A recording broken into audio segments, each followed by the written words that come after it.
Assalamualaikum warahmatullahi wabarakatuh. Apa kabar sahabat? Semoga tetap sehat dan tidak kurang satu apapun juga dalam lindungan Allah Subhanahu wa taala. Dalam pertemuan kali ini, saya akan menyampaikan tentang pencahayaan kantor untuk pengguna komputer. Pada bab ini membahas beberapa aspek fundamental cahaya, efeknya pada mata, pengukuran cahaya, dan prinsip pencahayaan kantor.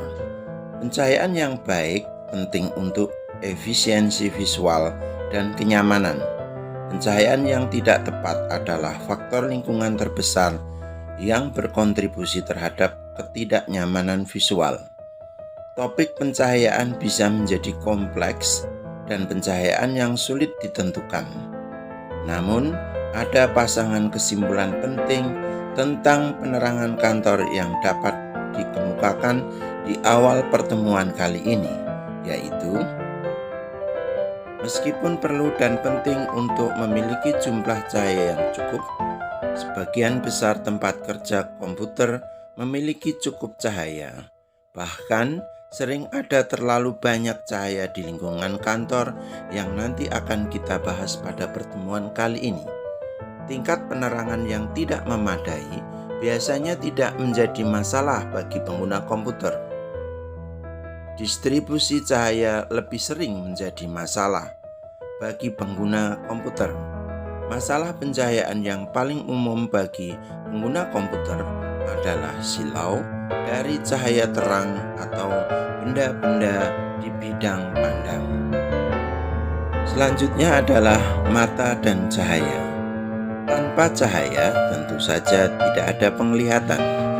Namun yang lebih mendasar lagi, kita dapat mengatakan bahwa tanpa mata tidak ada cahaya.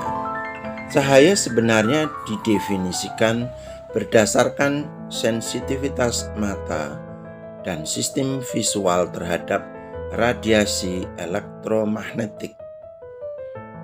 Tanpa mata dan sistem visual, hanya ada radiasi elektromagnetik.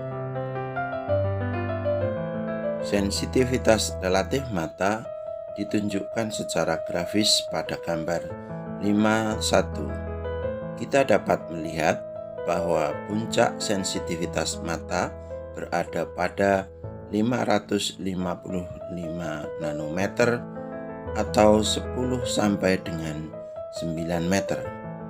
Pada panjang gelombang 510 nanometer dan 610 nanometer, sensitivitas relatif mata hanya sekitar 50% dari sensitivitas 555 nanometer.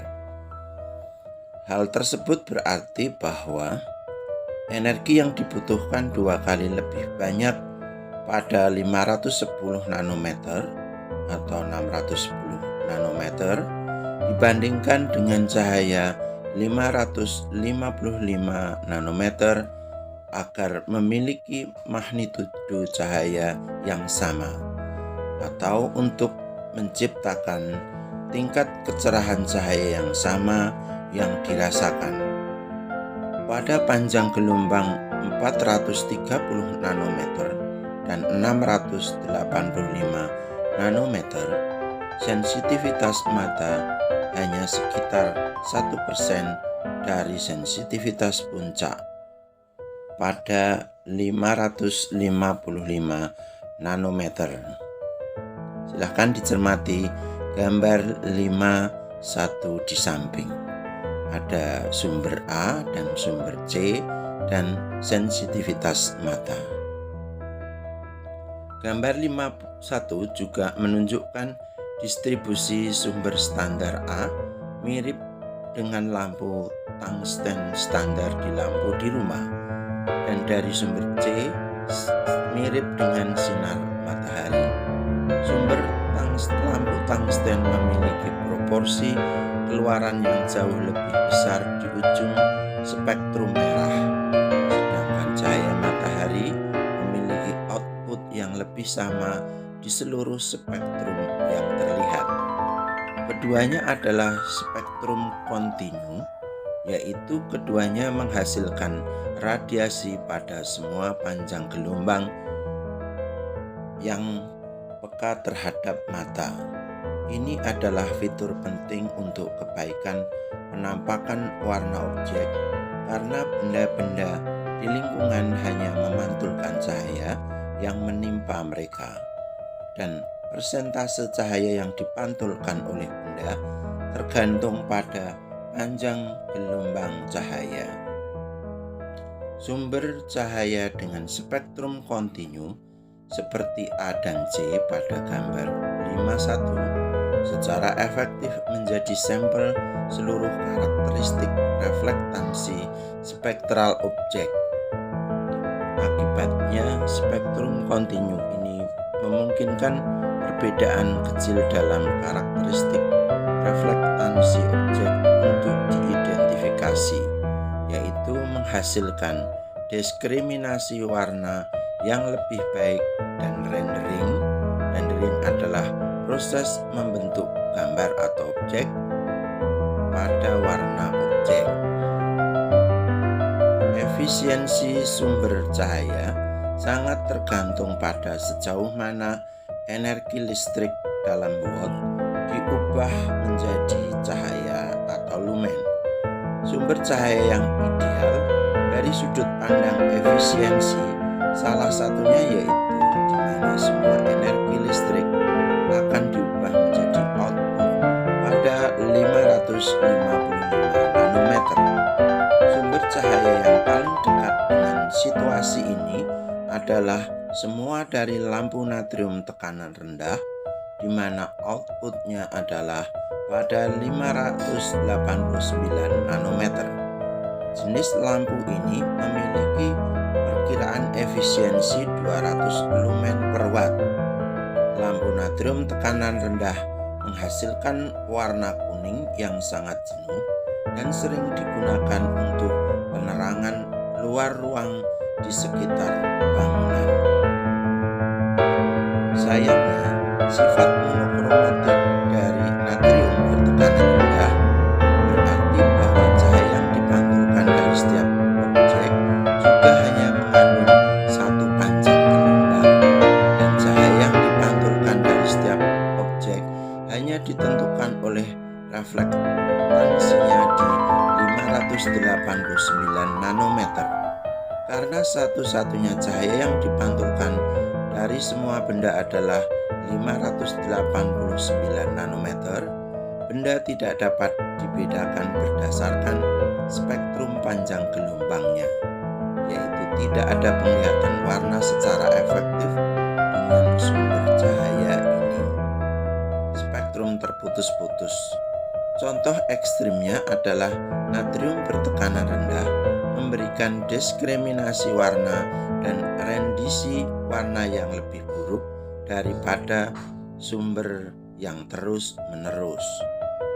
Sumber cahaya natrium tekanan rendah hampir tidak pernah digunakan di dalam ruangan karena dari tampilan warna yang sangat buruk.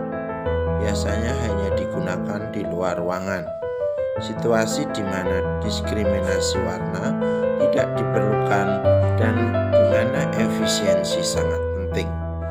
Lampu natrium tekanan tinggi memiliki spektrum yang lebih luas yang merupakan output dari natrium tekanan rendah, meskipun masih tidak mengandung semua panjang gelombang spektral.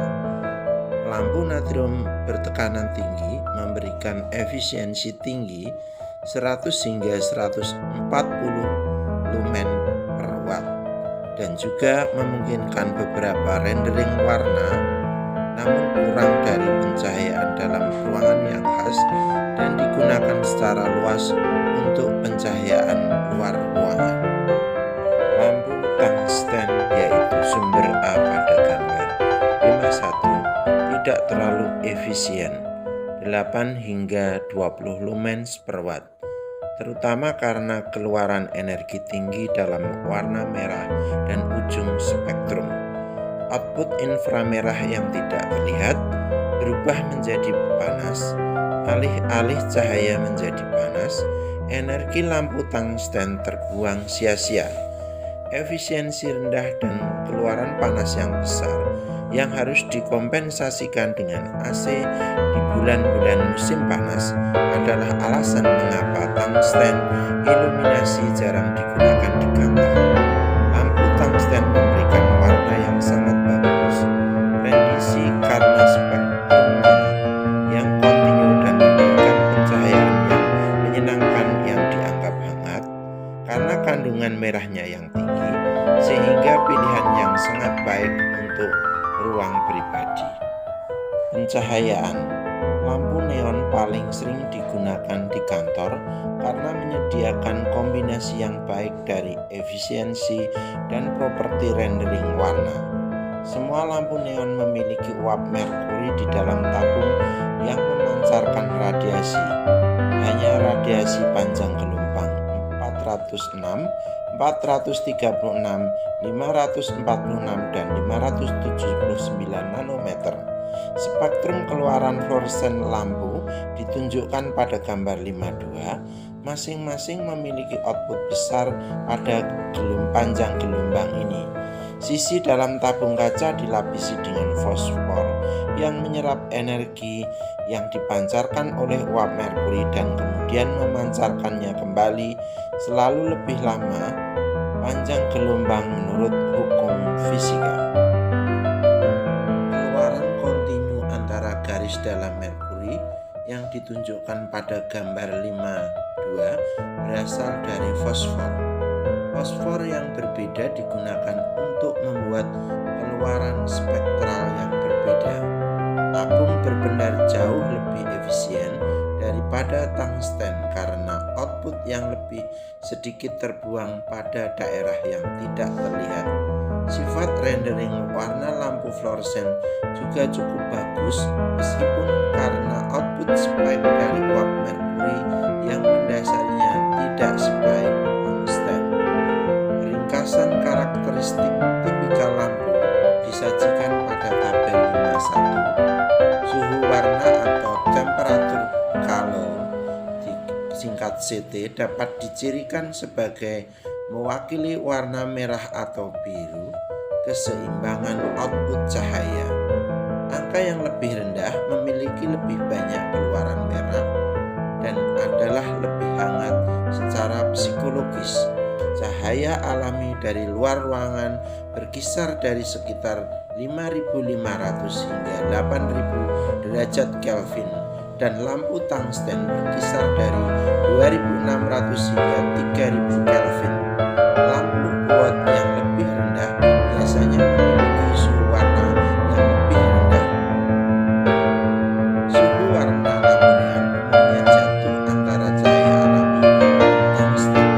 Warna suhu dapat dipengaruhi suasana lingkungan.